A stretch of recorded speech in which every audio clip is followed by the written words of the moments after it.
नमस्कार विद्यार्थी मित्रांनो, स्वागत आहे तुम्हा सर्वांचं महा एक्झाम पॉईंट आपल्या एज्युकेशनल यूट्यूब चॅनलवरती. तर मित्रांनो, आपला आजचा व्हिडिओचा भाग हा 2 आहे, ज्यामध्ये आपण मुंबई महानगर प्रदेश विकास प्राधिकरण, थोडक्यात आपण MMRDA भरती जी आपली 2026 मित्रांनो सुरू आहे, ज्यामध्ये TCS मित्रांनो संपूर्ण काही याची जबाबदारी घेणार आहे. म्हणजे की परीक्षा, निकाल आणि सर्व काही पुढची प्रोसेस ही संपूर्ण काही TCS अनुसार होणार असल्यामुळे आपण जे आहे आजच्या व्हिडिओमध्ये TCS पॅटर्ननुसारची संपूर्ण काही परीक्षाभिमुख अशी अतिशय महत्त्वाची अतिसंभव प्रश्न आपण घेऊन आलेलो आहे. तर जे की मित्रांनो आजच्या व्हिडिओमध्ये आपण मराठी व्याकरणाचे जे आपल्या परीक्षेमध्ये 15 ते 20 क्वेश्चन, म्हणजे की काही पदांकरता 20 प्रश्न आहेत मराठी व्याकरणाचे, तर काही पदांकरता जे आहे 15 प्रश्न थोडक्यामध्ये जे की विचारण्यात येणारी आहेत. आणि सर्व प्रश्नांचा फॉर्मॅट, सर्व प्रकारची जी काही पद्धत आहे ती संपूर्ण या प्रकारे असणार असल्यामुळे मित्रांनो व्हिडिओ खूप इम्पॉर्टंट आहे. व्हिडिओला तुम्ही शेवटपर्यंत आणि काळजीपूर्वक कोणताही प्रश्न तुम्ही यामधला जाऊन मित्रांनो तुम्ही मिस करू नका. तुम्ही कोणत्याही पदाकरता अर्ज केला असेल त्या सर्व पदांकरता हे प्रश्न जे आहे जे की उपयुक्त असणारे आहेत. आता सुरू करू आपला आजचा व्हिडिओचा भाग 2. आणि जे विद्यार्थी भाग 1 पाहिला नसेल त्याने मित्रांनो आपल्या चॅनलच्या डॅशबोर्डला जाऊन तिथे चॅनलला सबस्क्राईब करून मित्रांनो तुम्ही संपूर्ण व्हिडिओ पाहू शकता व पुढील अपडेटसाठी देखील मित्रांनो चॅनलला सबस्क्राईब करून घ्या. तर यामधला आपला प्रश्न क्रमांक पहिला असा आहे पहा, जो की काय म्हणतो, जो की प्रश्न 1,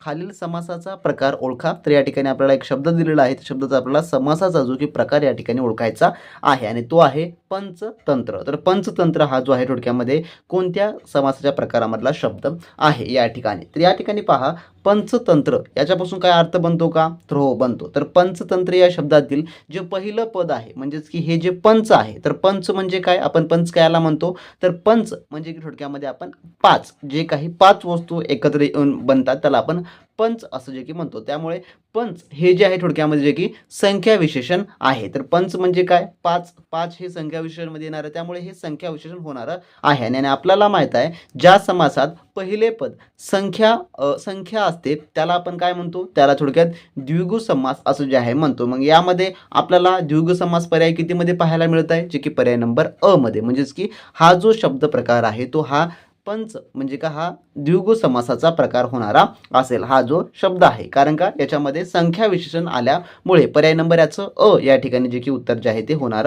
असेल. आणि तुम्हाला देखील तुमच्या परीक्षेमध्ये सेम अशा प्रकारचे प्रश्न विचारतात आणि अशा प्रकारे तुम्हाला जे त्याचं उत्तर त्या ठिकाणी निवडायचं आहे. प्रथमतः जो आपल्याला प्रश्नामध्ये विचारलं काय हे समजून घेणं अतिशय इम्पॉर्टंट आहे.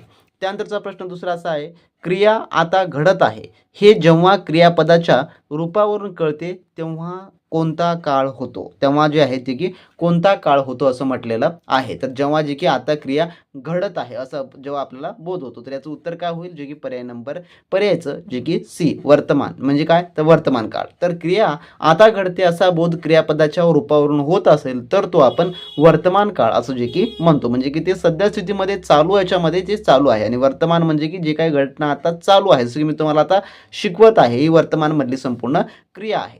त्यानंतरचा प्रश्न तिसरा, आमच्या अंगणात रोज फेरीवाला येत होता या वाक्याचा काळ ओळखा. तर आमच्या जे काही अंगणात आहे फेरीवाला येत होता, तर याचं उत्तर काय होईल, तर याचं उत्तर होईल पर्याय नंबरचा ब, जे की रीती भूतकाळ होत होता. येत होता या ठिकाणी तुम्ही शेवटी पाहिलं तर येत होता यावरून भूतकाळात क्रिया सतत घडण्याची रीत समजत आहे. म्हणजे की तो दररोजच येत आहे, रोजच येत आहे, परंतु येत होता असं म्हटलेलं आहे. म्हणजे की ते दररोज येत होता, म्हणजे की ती कशी प्रक्रिया चालू होती, ती रोजचीच होती. म्हणजेच काय, तर रीत आपण त्याला म्हणतो, जे की क्रिया सतत घडण्याची रीत समजते. म्हणून या ठिकाणी रीती भूतकाळ जो आहे थोडक्यामध्ये जो की होणारा असेल. पर्याय नंबर याचं बी हे उत्तर होईल. त्यानंतरचा प्रश्न चौथा आपला, हा आंबा म्हणजे जणू साखरच या वाक्यातील अलंकार कोणता.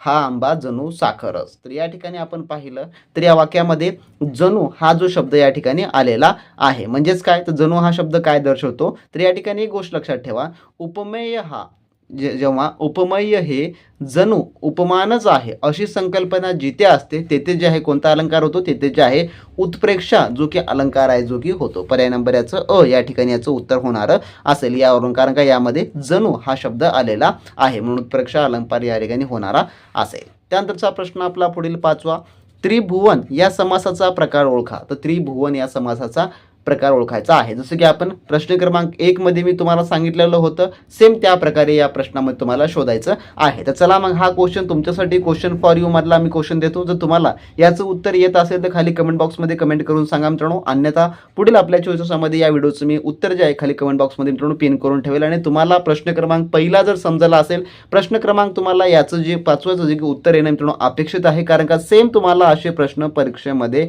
येतात. तर प्रश्न क्रमांक 5 उत्तर तुम्ही खाली खाली क्वेश्चन नंबर 5 आणि त्याच्या समोरचं जे उत्तर आहे ते तुम्हाला खाली कमेंट बॉक्समध्ये कमेंट करून सांगायचं आहे मित्रांनो. त्यानंतरचा आपला पुढील 6वा प्रश्न पाहू आपण. खाली दिलेल्या पर्यायातून प्रश्नातील शब्दासाठी समानार्थी शब्द निवडा. तर रचयिता या शब्दाचा आपल्याला समानार्थी शब्द सांगायचा आहे. तर रचयिता म्हणजे काय, तर निर्माण करणारा किंवा कृती करणारा. ज्याला समानार्थी शब्द काय आहे ते यापैकी त्याचं उत्तर आहे पर्याय नंबर अ, जे की रचनाकार आपण त्याला असं म्हणतो. पर्याय नंबर अ याचं उत्तर जे की होणारं असेल. तर जे विद्यार्थी MMRDA म्हणजे की मुंबई महानगर प्रदेश विकास प्राधिकरणासाठी अर्ज केले असेल आणि त्या विद्यार्थ्यांना परफेक्ट स्टडी मटेरियल हवा असेल तर त्यासाठी तुम्ही आपली ॲप्लिकेशन मित्रांनो डाउनलोड करून घ्या. डिस्क्रिप्शन बॉक्समध्ये त्याची लिंक आहे आणि त्यामध्ये मित्रांनो तुम्हाला तुमच्या पदानुसार आपण संपूर्ण काही A to Z आपण एक्झाम क्रॅक असं स्टडी मटेरियल मित्रांनो आपण अवेलेबल करून दिलं आहे परिपूर्ण टीचर्स पॅटर्ननुसारचं. ज्या पदाकरता तुम्हाला हवा आहे त्या पदाकरता मित्रांनो तुम्ही स्वतंत्र जाऊन आपल्या ॲप्लिकेशनमधून तुम्ही संपूर्ण काही आपली जी टेस्ट सिरीज आणि ई-बुकची बॅच आहे ती मित्रांनो इनरोल करू शकता. ज्यामुळे तुमचा परिपूर्ण हा अभ्यासक्रम मित्रांनो आपण कव्हर करून दिलेला आहे. ज्या तुमचं संपूर्ण काही टेक्निकलचे देखील आपण प्रश्न इन्क्लूड केलेले आहेत आणि नॉन टेक्निकल असे दोन्ही त्यामध्ये उपलब्ध करून दिलेले आहेत. ज्यामुळे तुम्हाला मार्केटमधलं कोणतंही महागडं कोर्स घेण्याची गरज पडणार नसेल किंवा कोणत्याही महागडे पुस्तकांची अजिबात गरज पडणारी नसेल. ज्या विद्यार्थ्यांना प्रथम प्रयत्नामध्ये किंवा ज्यांचा शेवटचा अटेम्प्ट आहे त्यांना ही एक्झाम क्रॅक कोणत्याही परिस्थितीमध्ये करायचे आहे त्यांनीच फक्त आपली ॲप्लिकेशन डाउनलोड करून मित्रांनो आपली बॅच जॉईन करून घ्या आणि संपूर्ण चांगल्या उत्तम तयारीला लागा. आणि ज्या पदाकरता तुम्हाला त्या ठिकाणी अभ्यासक्रम मिळत नसेल तर मित्रांनो तुम्ही जे आहे त्या ठिकाणी चॅट बॉक्सचा आपला एक ऑप्शन अवेलेबल आहे. त्या चॅट बॉक्स याच्यावर तुम्ही क्लिक करून त्या ठिकाणी तुमच्या पदाकरताचा अभ्यासक्रम हवा आहे तुम्ही त्या ठिकाणी आम्हाला कॉन्टॅक्ट करा. त्या ठिकाणी सांगा मित्रांनो पुढच्या 24 तासात त्याकरता मित्रांनो आम्ही संपूर्ण काही तुमचा जो अभ्यासक्रम आहे तो ठिकाणी मित्रांनो उपलब्ध करून देऊ. तर ज्यांना ही एक्झाम क्रॅक करायची आहे, ज्यांनी आपली बॅच जॉईन करायचं आहे त्यांनी व्हिडिओ डिस्क्रिप्शन बॉक्समध्ये आपल्या ॲपची लिंक दिली आहे तिथून तुम्ही मित्रांनो सविस्तरपणे जॉईन करू शकता. त्यानंतर प्रश्न 7वा आपला. एखाद्या गोष्टीचे वर्णन वस्तुस्थितीपेक्षा फुगवून वाढवून सांगितलेलं असते तेव्हा तेथे कोणता अलंकार असतो. तर त्या ठिकाणी कोणता. तर याचं उत्तर आहे ऑप्शन नंबर ब, जे की अतिशयोक्ती हा जो अलंकार त्या ठिकाणी होतो. तर एखादी गोष्ट आहे त्यापेक्षा फुगवून वाढवून सांगणे म्हणजे अतिशयोक्ती जे की अलंकार होय. पर्याय नंबर याचं ब उत्तर होणारं असेल. त्यानंतरचा आपला पुढचा प्रश्न जो की 8वा असा आहे. लंबोदर या समासाचा प्रकार ओळखा. तर लंबोदर या ठिकाणी समासाचा प्रकार ओळखायचा आहे.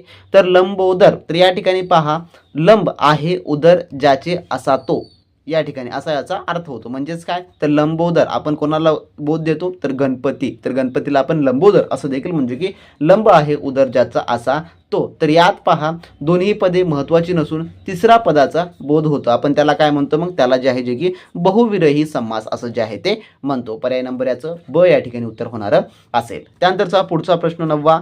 सहकुटुंब या समासाचा प्रकार ओळखा. तर सहकुटुंब तर काय होणार असेल, तर याचं उत्तर आहे पर्याय नंबर जे की अ, जे की बहुविरहीच होणारा असेल. कारण का कुटुंबासह आहे असा जो तो याला आपण हा बहुविरही समासाचा प्रकार होणारा असेल त्यामुळे. त्यानंतर प्रश्न 10वा आपला. यशोदा शब्दाचा लघु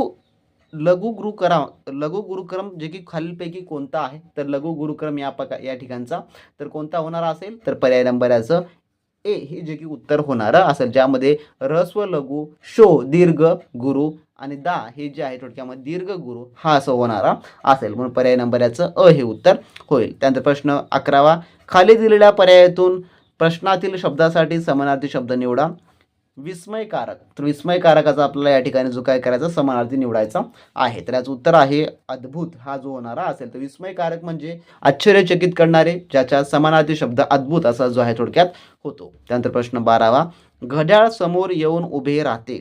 तर या वाक्यातील अलंकार ओळखा. तर या वाक्यातील आपला अलंकार ओळखायचा आहे. तर काय होणार असेल, तर पर्याय नंबर ड जे की चेतना गुणयुक्त अलंकार हा होणारा असेल. तर घड्याळ उभे राहते यात निर्जीव वस्तूला सजीवाप्रमाणे कृती करताना दाखवलेलं आहे त्यामुळे. त्यानंतर आपला पुढचा प्रश्न जो की प्रश्न 13वाचा आहे. भुजंग प्रयातीय चारही येती हे उदाहरण कोणत्या वृत्ताचं आहे.